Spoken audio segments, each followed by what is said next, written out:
Hello everyone, and welcome to my final video for 2014. My name is Jack Southall, and I'm going to be doing kind of a reflection for 2014, because I'm a kind of guy that likes to look back at the year that just went past.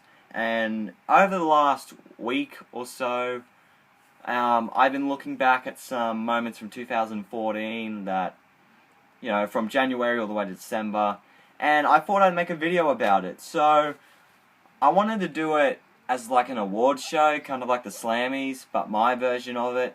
So, I guess, ladies and gentlemen, welcome to the 2014 Jack Southall WWE Awards.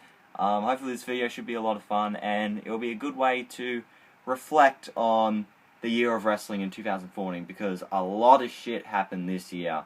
And speaking of shit, that leads to our, not our first category, but a list.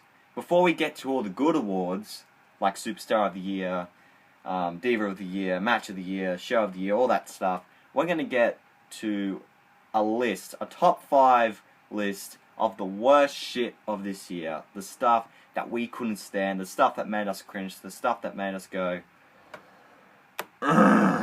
that sucked. You know, like that. So, without further ado, here's the top 5 worst shit of 2014. Coming in at number 5, the Adam Rose and the Bunny character. Anything involving Adam Rose this year has mostly been shit. Let's just face it. And the Bunny is not helping. So, hopefully in 2015, they devalue Adam Rose and the Bunny, and we make sure they don't get in the way of the good stuff. Number 4 is the Bella Twins storyline that took place after SummerSlam. This was something you would watch on a really bad soap opera. Man, like, they had so much bad shit, like the Jerry Springer segment, and just, Nikki's bit where it's like, oh, Brie stole my boyfriend, but I never told anyone, and all that shit. And the infamous line that will go down in the annals of time, I wish you died in the womb. Amazingly shit. Number 3, Batista winning the Royal Rumble. I think it's safe to say everyone was pissed. We wanted Daniel Bryan to win, but the dickheads, known as the creative team, wanted Batista to win. We were all pissed off, and luckily, we had the guy we want winning the world title at WrestleMania. Number 2, this was a very close one between number 2 and number 1, but they're from the same show. El Torito versus Mini Gator, or Hornswoggle, from the October 6th episode of Raw. I'm sorry, but seeing a bull and a fucking midget in a gator suit, that was painful. The crowd was chanting, "This is stupid," which it was. And number 1, the worst, cringeworthy, horrible moment of 2014, the Kathie Lee and Hoda segment. Hoda? Who gives a fuck? From the same show as the Mini Gator El Torito match. With Adam Rose, which makes it even worse. They had the music playing just to drown the booze. Apparently Kathie Lee hates pro wrestling, so why the fuck would you have someone that hates pro wrestling on a pro wrestling show? It makes me sick. But, that segment fucking sucked. Kathie Lee and Hoda, I hope you never show your face on wrestling again. Go fuck yourselves. Anyway, that's enough of the worst shit. Now let's get to the good stuff. Before we get to the actual WWE awards, we're going to get to the NXT awards. First off is NXT Tag Team of the Year.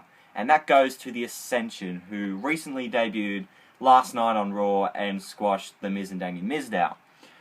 These guys have been these are a really cool team. Their entrance music is sick. The way they rise up, well, with the camera panning.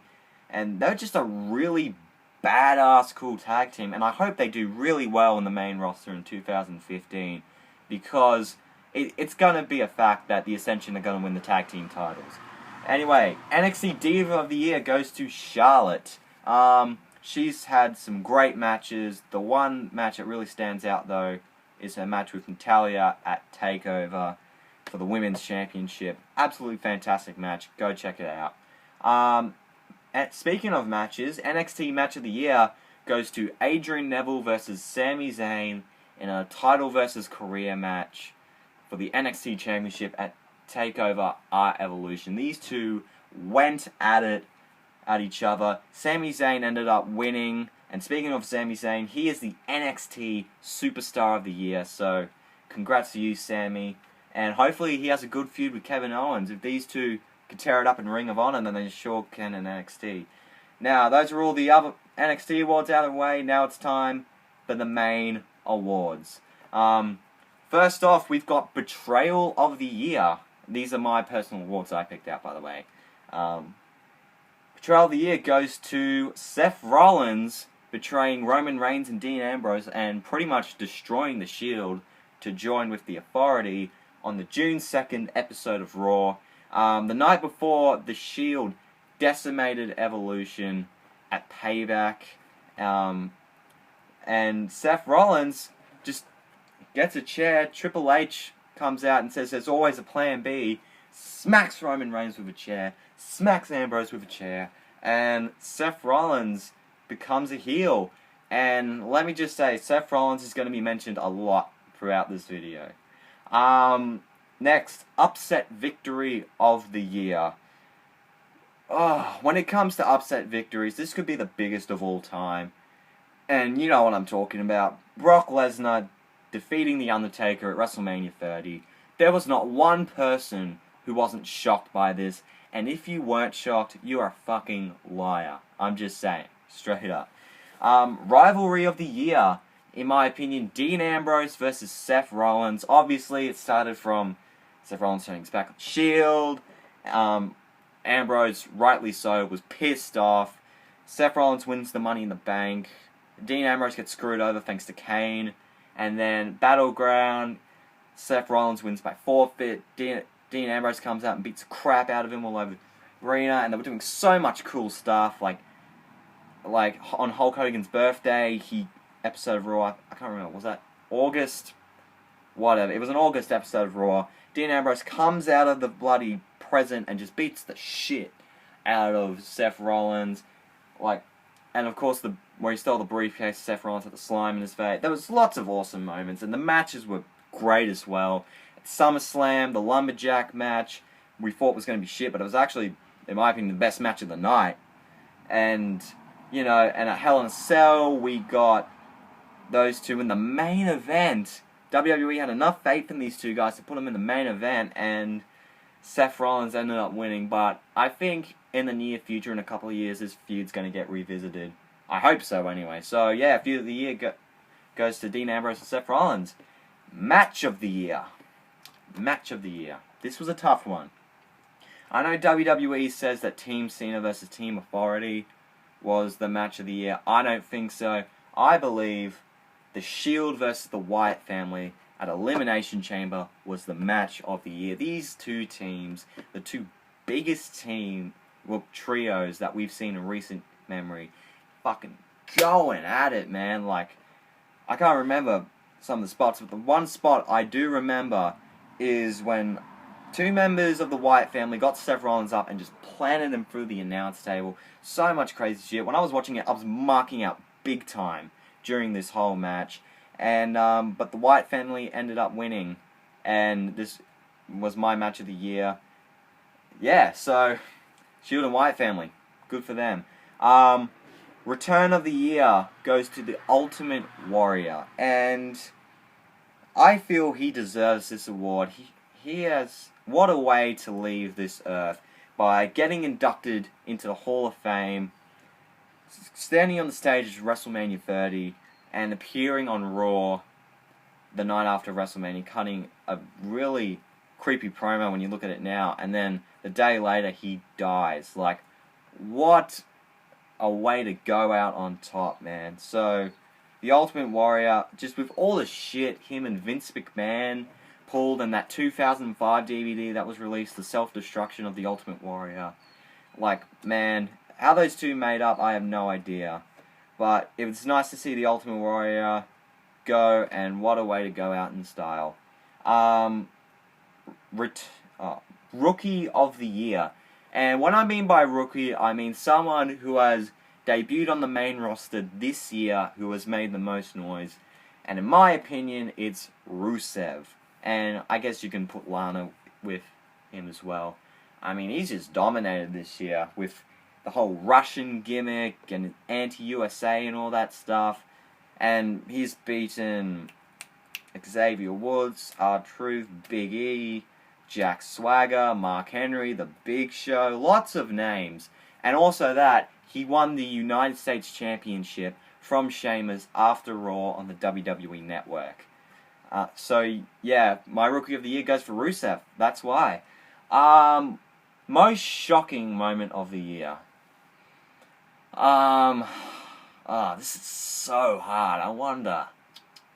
Definitely, without a shadow of a doubt, Vicky Guerrero leaving. No.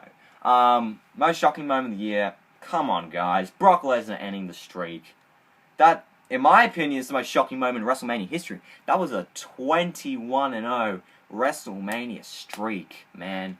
And just to see that end was so depressing. I remember watching it on my laptop because we didn't get the network here in Australia in March. We got it in August. And just to see the streak end, I thought it was a massive botch at first. But I'm still not over it, man. I still can't believe the streak's over. All this year, since WrestleMania 30, I've been watching the reactions to the streak end, and it's still a shocking moment to me. So, yeah, Brock Lesnar ending the streak at WrestleMania 30, definitely. Speaking of WrestleMania 30, that is the pay-per-view of the year. Lots of significant things happened, of course. The streak ending, Hulk Hogan, Stone Cold Steve Austin, and The Rock all in the same ring to kick it off. And then we have Daniel Bryan overcoming the odds, beating Triple H, the man who put him through hell in 2013. And then main eventing to beat Randy Orton and Batista for the WWE World Heavyweight Championship. Not only that, but John Cena beats Bray Wyatt in a pretty damn good match, in my opinion. Cesaro wins the Andre the Giant Memorial Battle Royal, and unfortunately his career's gone down the shitter since. But yeah, it was a great show, and I recommend definitely one of the best WrestleManias since 24, 21, something like that. Great show. Tag Team of the Year goes to the Usos, Jimmy and Jay. They have just dominated the tag team division. In my opinion, they were the tag team division in 2014. They beat the New Age Outlaws to become the tag team champions on the March 3 episode of Raw. And they just won it back on Raw this week when they beat Miz and Mizdow for the tag team. So they're a two-time tag team champions. They're a great team. I hope they do well. Shame they got booed. But, yeah, I can understand because they were really overexposed this year, but still, they fucking deserve it. And the matches they had with Wyatt family was great. Next, Breakout Star of the Year, Dean Ambrose, man. Even though he lost, he was over as shit with Daniel Bryan gone, CM Punk gone, and with some of the worst Raws we've seen in recent memory. Dean Ambrose was that shining light through that shitstorm during September, October, bit of November. Like, Dean Ambrose was the shining star, and he was doing so much crazy shit, like popping up out of nowhere. The great thing about him, you never knew what was going to happen. So, Dean Ambrose, from going from the Shield, and then becoming the crazy lunatic fringe, it was really awesome to see. Heel, or bad guy of the year, goes to Seth Rollins. Like, he's been a great heel, and he sold me last night on that promo he did, where he had his foot on Edge's head, and he had J&J security with him, and he cut that epic heel promo on John Cena, which brought back the Authority. So, yeah, and he's just been such a great heel by curb stomping Dean Ambrose's head through fucking cinder blocks. Like, that's a cunt thing to do. And, like, taking out Randy Orton, who left the Authority, it's pretty obvious, like, right before Survivor Series. So, yeah, Seth Rollins has been a great douchebag, and so he's the heel of the year. Babyface of the year, Daniel motherfucking Bryan. And I'm so happy he's going to be back for 2015. Hopefully he wins the Rumble this year. But, yeah, it looked like it could have been his year. Unfortunately, he had to get injured in April or May and had to forfeit the title, which sucked dick. But, you know, he was so fucking over. Like, at the Royal Rumble, people were chanting his name, and, of course, that great moment at WrestleMania really capped it. And then getting married to the love of his life, Brie Bella, the next week. So, and he was just so fucking over the Occupy Raw thing and all that. So, Daniel Bryan is definitely the babyface of the year because he was over shit. Next, Diva of the Year goes to Paige. Why? Because when she returned on the night after, well, not returned, debuted on the night after WrestleMania 30, it was a big shock. She got a big pop. She was really good on NXT. And she beat AJ Lee on her first night for the Divas Championship. So, and then she had a decent enough feud with AJ Lee throughout mid-2014.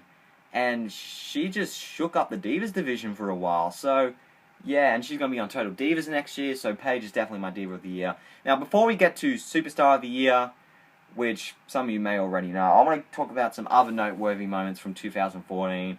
The launching of the WWE Network.